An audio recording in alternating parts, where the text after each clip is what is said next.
అందరికీ నమస్కారం. I'm doctor Murthy. PCOD ఉంటే గర్భం దాల్చరా, కన్సీవ్ కారా? ఇది నిజమేనా అంటే కాదు. పీసీఓడి ఉన్నా కూడా గర్భం దాలుస్తారు. ఫాలోపియన్ ట్యూబ్స్ నేరోగా ఉన్నా కూడా గర్భం దాలుస్తారు. ఏంటి, దానికి ఏమైనా ఎవిడెన్స్ ఉందా అంటే మా కుటుంబంలోనే ఆ ఎవిడెన్స్ ఉంది. మా మిస్సెస్కి ఒక ఓవరీ తీసేశారు, ఒక ఫాలోపియన్ ట్యూబ్ కూడా తీసేశారు. ఒకటే ఒక ఓవరీ ఉంది.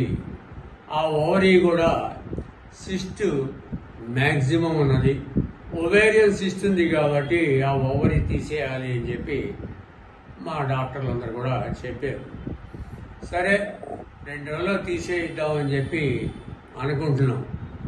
మా మిస్సెస్ ఇంతకుముందు ఒక హైదరాబాద్లో ఒక డాక్టర్ దగ్గరికి వెళ్తే, చాలా ఫేమస్ డాక్టర్ గారు, వారి దగ్గరికి వెళ్తే వారు కూడా ఏం చెప్పారంటే ఒవేరియన్ సిస్ట్ ఉంది, అలా కాకుండా ఫాలోపియన్ ట్యూబ్ కూడా బాగా నేరోగా ఉంది, ఇంపాసిబుల్ అబ్సర్డిటీ టు కన్సీవ్ అని చెప్పి వారు చెప్పడం జరిగింది. అయితే నేను డాక్టర్ని, నా ప్రయత్నాలు నేను చేశాను కూడా. ఆ ప్రయత్నం ఏమైంది, ఎల్లుండి ఆ ఓవరీ 2వ ఓవరీ రిమూవ్ చేయాలి అని ఆపరేషన్కి డేట్ కూడా ఇవ్వడం జరిగింది. ఈలోపు ఏం జరిగింది అంటే మా ఫ్యామిలీ డాక్టర్ గారు మాకు కనపడి, అయ్యా నువ్వు చేయించద్దు, మీరు ఇంకా చిన్నవాళ్ళేను, అప్పుడే ఓవరీస్ తీసేయడం అనేది మంచిది కాదు, నేను చూడటం మానేశాను, నువ్వు వస్తే చూస్తానన్నా, నువ్వు ఇంటికి వస్తావా అన్నారు. వస్తానమ్మా అని చెప్పి నేను వారికి చెప్పడం జరిగింది. ఈ సంఘటన 1995లో జరిగిందండి. ఆ తర్వాత నాకు తిరుపతి వెంకటేశ్వర దగ్గర నుంచి కళ్యాణానికి కట్టాము, పెద్ద కళ్యాణానికి. కళ్యాణం 3 రోజుల్లో ఉన్నది అని చెప్పి అప్పట్లో కార్డు వచ్చింది.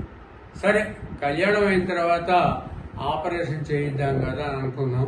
తిరుపతి వెళ్ళాము, చక్కగా వెంకటేశ్వర స్వామి కళ్యాణం చేయించుకున్నాం. తెనాలి వచ్చేసాం మేము. తెనాలి వచ్చిన తర్వాత మరి ఆ కళ్యాణం బళ్ళకి ఉంటుంది కదా, 2-3 రోజులు ఆగుదాంలే అనుకున్నాం. ఎందుకు ఆగామో తెలియదు, ఒక వారం రోజులు ఆగాం. ఒక వారం రోజులు అయిన తర్వాత మా మిస్సెస్ కన్సీవ్డ్ అనేటువంటిది కన్ఫర్మేషన్ వచ్చింది. అంటే అర్థం ఏంటి, ఒవేరియన్ సిస్ట్ ఉంది, ఇంకా నీకు పిల్లలు పుట్టరు, నీకు అట్లాగే ఉంటుంది, నీ లైఫ్ అంతేను అని చెప్పి అంటారు. అందుకని నేనేం చేశానంటే ఇలాంటి ప్రాబ్లమ్స్ పోవటానికి కాను నేను ఆదివారం అమావాస్య నాడు ఫ్రీగా పిల్లలు లేనటువంటి వాళ్ళకి నేను ఒక ఆకు పసరిస్తాను. వాళ్ళకి ఫస్ట్ అటెంప్ట్లో పిల్లలు పుట్టిన వాళ్ళు ఉన్నారు, ట్విన్స్ పుట్టినటువంటి వాళ్ళు ఉన్నారు. ఇవాటి వరకు కూడా ఆదివారం అమావాస్య నాడు మందిస్తాను ఫ్రీగా.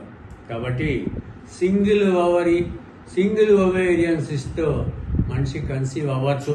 Thank you very much. జై హింద్.